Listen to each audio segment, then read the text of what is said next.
নমস্কার, আপনারা দেখছেন এবিপি আনন্দ, আপনাদের সঙ্গে আমি পাপিয়া।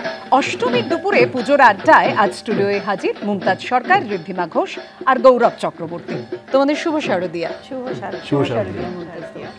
প্রথমেই গৌরব আর ঋদ্ধিমার কাছে আসবো। তো এবারের পুজোয় প্ল্যানিং কি, বিশেষ করে ধীরকে নিয়ে? কারণ ধীরদের তো বোধহয় সবে 2 বছর হলো। ওকে নিয়ে বেরিয়েছো? সেভাবে বেরোনো হয়নি, আমাদের কমপ্লেক্সের পুজোতে ও রোজ গেছে। আজকে তার জীবনের প্রথম অঞ্জলি হয়েছে। এটা ওর অ্যাকচুয়ালি তৃতীয় পুজো। প্রথমবার তো জন্মেছিল, বুঝতে পারিনি। আগের বছর অতটা বোঝেনি পুজো কি, কিন্তু এবার ঠাকুর, ঢাক, এগুলো তোর খুব ইন্টারেস্ট। সে ঢাকের সঙ্গে একটু নেচেওছে, ঢাকিদের জন্য খুব ক্ল্যাপ করে থ্যাংক ইউ বলেছে। ও ওয়েট করে থাকে ও কখন প্যান্ডেলে যাবে। গনু দাদাকে বোধহয় খুব পছন্দ। গনু দাদা ওর ফেভারিট, ওর সবই। হাতি ঠাকুর, গনু দাদা, অঞ্জলিও গনু দাদার দিকে এই হাতে ফুল নিয়ে অঞ্জলিটাও গনু দাদাকেই দিয়েছে। ও একেবারে হাতি অবসেসড। ও মানে অনেক আরও ছোট বয়স থেকেই হাতি বলতে অজ্ঞান, যে কোনো হাতি, যে কোনো ভাবে। তো গণেশ ঠাকুরকে দেখে ওর একটা মানে ভেতর থেকে ভালোবাসা বেরিয়ে এসেছে আর কি। আর ঢাক কি নিজে বাজিয়েছে? না, অতটুকু সত্যি হয়নি, কিন্তু বাবার কোলে বসে তো নিশ্চয়ই একটু ঢাকে কাঠি। ও যেটা করেছে সেটা হচ্ছে, প্রথমত ও যখন গেছে তখন পুরো পুজো প্যান্ডেল ফাঁকা, বিকেলবেলা গেছিলাম আমরা, তো ওর জন্য স্পেশালি ঢাক বাজানো হয়েছে। সেটা নিয়ে ও খুব এক্সাইটেড হয়ে অনেকক্ষণ ধরে নাচ টাচ করলো আর কি। করার পরে তারপর ঢাকিদেরকে থ্যাংক ইউ বললো। খুব খুব মানে এনজয় করে আর কি ব্যাপারটা, যা বুঝছি। তা বাবার কোলে বেশি মজা করে না মার কোলে? মার কোলে।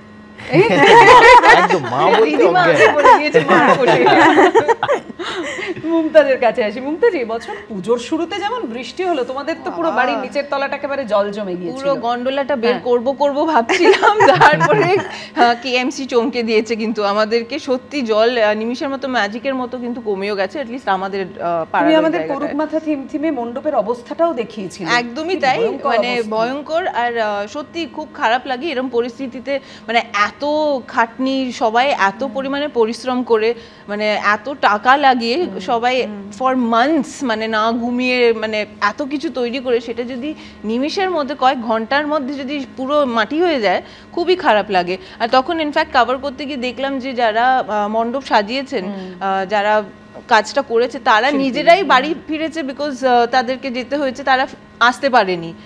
কিন্তু আমি বলবো যে হয়তো যেহেতু ওয়েদার ডিপার্টমেন্ট থেকে বলে দিয়েছিল যে বৃষ্টি হবে, হ্যাঁ, কি অদ্ভুত না, সকালটা কিন্তু একদম ঝাঁ চকচকে রোদ ছিল মানে অঞ্জলি দেওয়ার সময়, এখন কিরকম একদম অন্ধকার হয়ে গেছে। মন খারাপ তো হচ্ছেই, কিন্তু অ্যাট দ্য সেম টাইম পুজো এমন একটা সময় আমাদেরকে আটকে রাখতে পারবে না, নাথিং ক্যান স্টপ আস। দরকার হলে শাড়িটা এরকম স্কার্টের মতো করে নিয়ে যেখানে যাওয়ার যাব, বাট হ্যাঁ, যেন ওরকম জমজমিয়ে পাগলের মতো বৃষ্টিটা না হলেই ঠিক আছে। আচ্ছা, আর তোমরা টেনশন হচ্ছে? মানে অলরেডি আমি কিছুক্ষণ আগে ওয়েদার ফোরকাস্ট পড়ছিলাম, তবে আমি দেখছিলাম জানালাম বৃষ্টিটা কমে যাওয়ার কথা, কিন্তু যত বেলা বাড়বে বৃষ্টিটা কমে যাবে। এবং কালকেও হালকা থেকে মাঝারি, দশমী একাদশীতে ভারী বৃষ্টি সেরকমই যেন থাকে।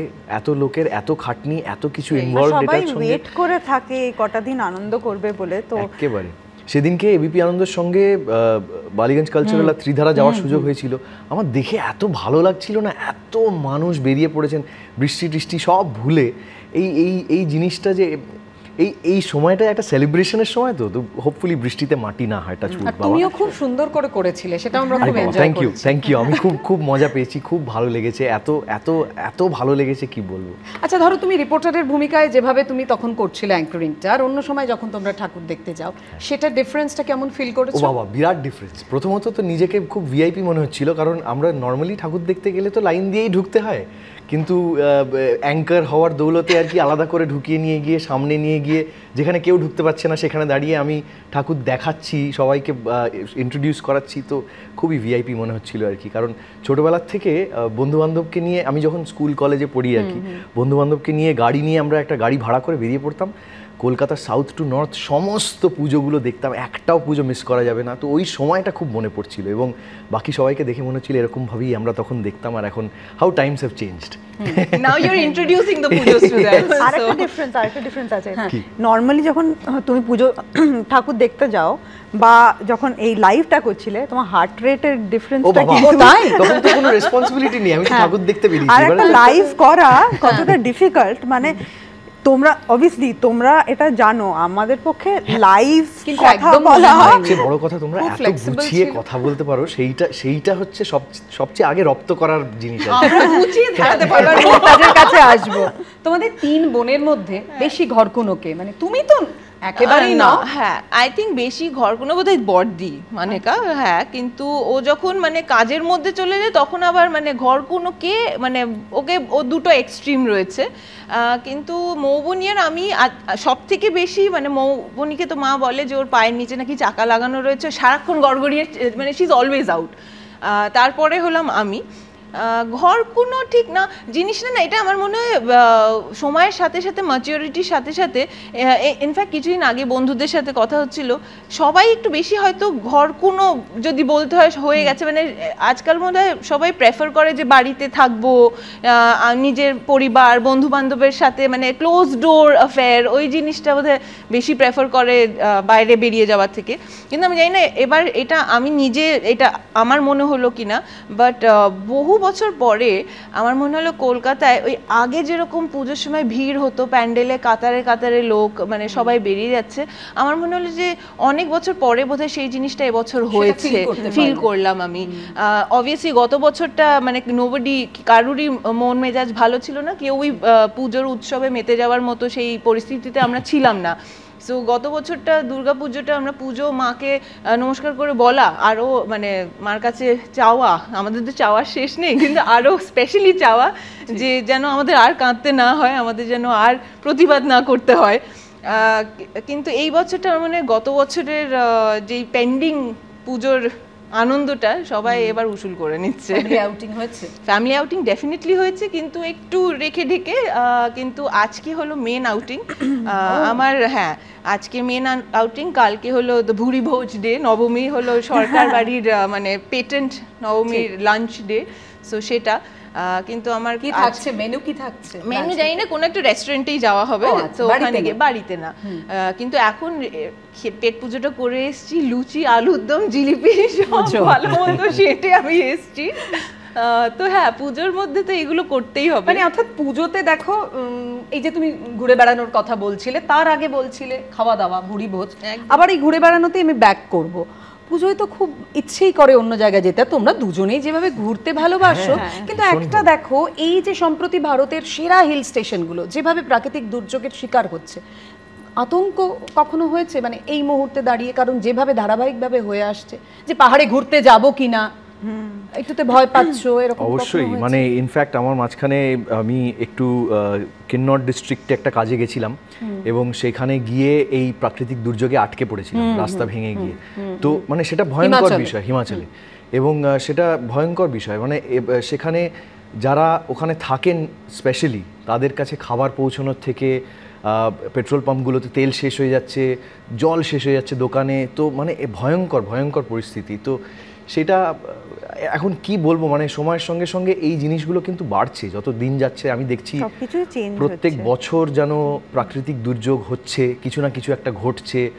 সেটা কেন হচ্ছে তো কোনো উত্তর নেই, তবে হয়তো climate change is responsible for this, আমরা নিজেরাই রেসপন্সিবল। গাছ যে কেটে ফেলা হচ্ছে, তো তাই জন্যই ল্যান্ডস্লাইড গুলো বেশি হচ্ছে। টেনশন হয় মানে এখন ধরো ভাবছো একটা প্ল্যানিং করছো তাহলে যাবো কিনা? হ্যাঁ, ডেফিনেটলি সেটা হয়। ওয়েদার আমরা যেখানেই বেড়াতে যাওয়ার প্ল্যান করি, আগে দেখি ওয়েদারটা কেমন থাকছে আগে থেকে। কি এখন তো স্পেশালি বিদেশ গেলে ওরা বলে দেয় এই সময় টাইফুন আসবে না, এই সময় হারিকেন আসবে না, কি হবে। কিন্তু তাও সত্যি কথা বলতে কখন কি হবে অ্যাকচুয়ালি কিন্তু আমরা জানি না একদম। সো হ্যাঁ, ডেফিনেটলি ভয় করে, আর স্পেশালি ধীর হওয়ার পর আরো বেশি করে, একটু টেনশন হয়। তো এবার পুজোয় 4টে বাংলা সিনেমা রিলিজ করলো, কে কোনটা দেখেছো? প্রথমে গৌরবের কাছে বা দেখবে বলে প্ল্যান করছো? আগে কান ধরে ক্ষমা চেয়ে নিচ্ছি, আমার দেখা হয়নি, এখনো দেখা হয়নি। তার জন্য দেবু চৌধুরানী বাবা করেছেন তো, বাবা আছে, ভাই আছে, হ্যাঁ ভাই আছে, অর্জুন আছে। হ্যাঁ, তো মানে আমি অ্যাকচুয়ালি দেখা হয়নি, তার জন্য যে দায়ী সেটা হচ্ছে আমার কাজ। আমার অ্যাকচুয়ালি চতুর্থীর দিন অবধি শুটিং চলেছে এবং তারপরে পঞ্চমী থেকে কিছু না কিছু কাজ, তো তার ফলে এখনো একটা ছবিও দেখা হয়নি। দুজনের এই কাজের জন্য এখনো দেখা হয়নি, বাট ডেফিনেটলি দেখবো। যতকাণ্ড কলকাতাও দেখা না, হয়নি, একটাও দেখা হয়নি। এবং যতকাণ্ড কলকাতাতে ওই ছবিটা মিঠুদি রয়েছেন, তো মানে ছবিগুলো দেখে ফেলতে হবে। চারিদিক থেকে খুব ভালো রেসপন্স পাচ্ছি, অনেক রকম মানে সকলের খুব ভালো লাগছে, সব কটা ছবি ভালো চলছে। তো দ্যাটস গ্রেট, মানে বাংলা ছবির জন্য খুব ভালো। দেখেছো? আমিও গানটা ধরে আগে, কিন্তু প্রত্যেকটা দেখবো। আর সত্যি খুব ভালো লাগছে যে এই পুজোর সময় চারটে এরকম বড় ছবি বেরিয়েছে, আর প্রত্যেকটা ভালো করছে, সবার প্রত্যেকটা ভালো লেগেছে। তো এইটা being part of the industry, এটা যদিও I am not part of that film, but then I am part of the industry. তো এটা আমারও পাওনা, এটা আমারও একটা লাভ যে আমার ইন্ডাস্ট্রি ভালো করছে। তো একটা আমরা সবাই জানি যে একটা স্লাম্পের মধ্যে দিয়ে যাচ্ছিলাম, যে মানে শুধু বাংলা ছবির ক্ষেত্রে না, সব জায়গায়, হিন্দি ছবি বলুক বা সাউথে বলুক, স্পেশালি কোভিডের পরে একটা ধাক্কা, একটা হিট নিয়েছে ইন্ডাস্ট্রি। তারপরে আমি বলবো এইটা আমি কিন্তু মানে কি বলবো, খুব কনফিডেন্স নিয়ে বলতে পারি যে সেই যে পড়ে যাওয়া থেকে উঠে দাঁড়ানোর যাত্রায় বেঙ্গল ইন্ডাস্ট্রি কিন্তু একটু এগিয়ে রয়েছে। বলিউড কিন্তু এখনও পুরোটা গুটিয়ে নিতে পারেনি, বলিউড সাফার করছে ডেফিনেটলি। সাউথের যে ইন্ডাস্ট্রি, আমার মনে হয় না ওদের এনিথিং, ওদের কিছু এফেক্ট হয় না, ওদের একটা আলাদা বাহুবলী পাওয়ার রয়েছে সত্যি। কিন্তু আমি আই ফিল ভেরি প্রাউড, খুব ভালো লাগে যে আমাদের ইন্ডাস্ট্রি কিন্তু আবার উঠে দাঁড়াচ্ছে আর এগিয়ে যাচ্ছে, আর সত্যি ভালো লাগছে। মানে আমি চাই যে প্রত্যেক বছর যেন আরো শুধু 4টে কেন, মানে প্রত্যেকটা, হ্যাঁ অ্যাবসলিউটলি আগের মতো সারা বছর এভাবে রমরমিয়ে বাংলা ছবি হলে চলবে। একদম। পুজো মানে নানান নস্টালজিয়া, তার সঙ্গে যেটা অনেকটা অংশ জুড়ে থাকে সেটা হচ্ছে শপিং। পুজোয় কি কি শপিং করলে, অনলাইন না মলে গিয়ে? আনফর্চুনেটলি আমরা এখন না, ছোটোবেলায় আমরা যেরকম ওয়েট করে থাকতাম যে পুজোর 1 মাস আগে থেকে আমরা শপিং শুরু করব, এবং শুধু 5 দিনের 5টা আউটফিট না, আমরা বোধহয় 20টা কিনে ফেলতাম, যাতে সারা বছরের শপিংটা ওই সময় হয়ে যায়। এখন আমাদের এত খারাপ অভ্যেস হয়েছে যে সব কিছু অনলাইন আগে থেকে কিনে নিই, তো ইনভেরিয়েবলি পুজোর আগে কয়েকটা নতুন জামা থেকে যায় আর কয়েকটা কেনার জন্য কেনা হয়। কিন্তু ওই যে আমরা ছোটবেলায় যে ওয়েট করে থাকতাম একসঙ্গে সবাই পুরো ফ্যামিলি গিয়ে শপিং করা, ওটা খুব মিস করি। ঠিকই, ধীর এটা জানলো না যে এভাবে কেনাকাটা করা হয় এবং পুজোর জন্য একটা আলাদা ওয়েটিং থাকে। হ্যাঁ, সেটা জানলো না, কিন্তু এবার যতবারই ও চান করে পুজোর কদিন নতুন জামা পরেছে, পরেই নিজেকে আয়নায় দেখে বলেছে নতুন জামা। ওলে বাবা, দারুণ দারুণ দারুণ। তো তুমি বেশি কিনেছো না ও বেশি কিনেছে? না, এই বছরটা ওয়ার্স্ট, মানে এই বছরটা ওই বললাম এতটাই কাজের মধ্যে ছিলাম যে নতুন জামা সেভাবে কেনাই হয়নি। ও যা মানে সমস্যাটা ওর উদ্যোগে হয়েছে যতটুকু হয়েছে, এবং এই যেটা এখন পরে রয়েছি সেটাও কিনে দিয়েছে। তো মানে আজকে এই বছর সবচেয়ে কম শপিং হয়েছে। সেটা একদিক থেকে ঠিক আছে, মানে যেরকম ও বললো যে সারা বছর যেহেতু নতুন জামা কেনা হয়, একটা নতুন জামা গায়ে দেওয়া নিয়ে তো কথা। মুমতাজ, তোমার কি মনে হচ্ছে যে শপিং গুলো তুমি করেছো এগুলো না হলেও চলতো? এইটা কখনো মনে হয় না, এইটা খুব একটা মানে অদ্ভুত প্রশ্ন যে কোনটা না হলেই চলতো, আবার প্রত্যেকটা না হলেই চলে কিন্তু সেইভাবে। কিন্তু হ্যাঁ, আগের থেকে বোধহয় আমি নিজেকে একটু কন্ট্রোল করতে শিখেছি, যে মানে ওরকম একটা সবকিছু কিনে ফেললাম পাগলের মতো, এটা নতুন এসছে এটা চাই, ওই জিনিসটা বোধহয় এখন নিজেকে একটু কন্ট্রোল করতে পেরেছি। বাট হ্যাঁ, মানে শপিংটা একটা থেরাপি প্রিটি মাচ, মানে ওইটা সারাক্ষণই দরকার। মুমতাজ কিরকম আমাদের চোখের সামনে বড় হয়ে গেল, তাহলে ও একদম দিদি হয়ে গেল। যাই হোক, আমাদের আজকের অষ্টমীর আড্ডা এখানেই শেষ করতে হচ্ছে। সবাই খুব ভালো থেকো, খুব ভালো করে পুজোর আড্ডা, মানে আমাদের আজকের আড্ডা যেমন এখানেই শেষ হচ্ছে, আরো আড্ডা বাকি থাকছে, আবার 2:30-এ আমরা ফিরে আসবো আড্ডা নিয়ে। কিন্তু তোমরা খুব ভালো থেকো, পুজোর বাকি দিনগুলো ভালো করে কাটিও। Thank you. শুভ শারদীয়া। আমাদের আজকের এখনকার আড্ডা এই মুহূর্তে শেষ করছি, কিন্তু অন্যান্য সমস্ত খবর আর 2:30-এর পুজোর আড্ডার জন্য আপনাদের নজর রাখতেই হবে এবিপি।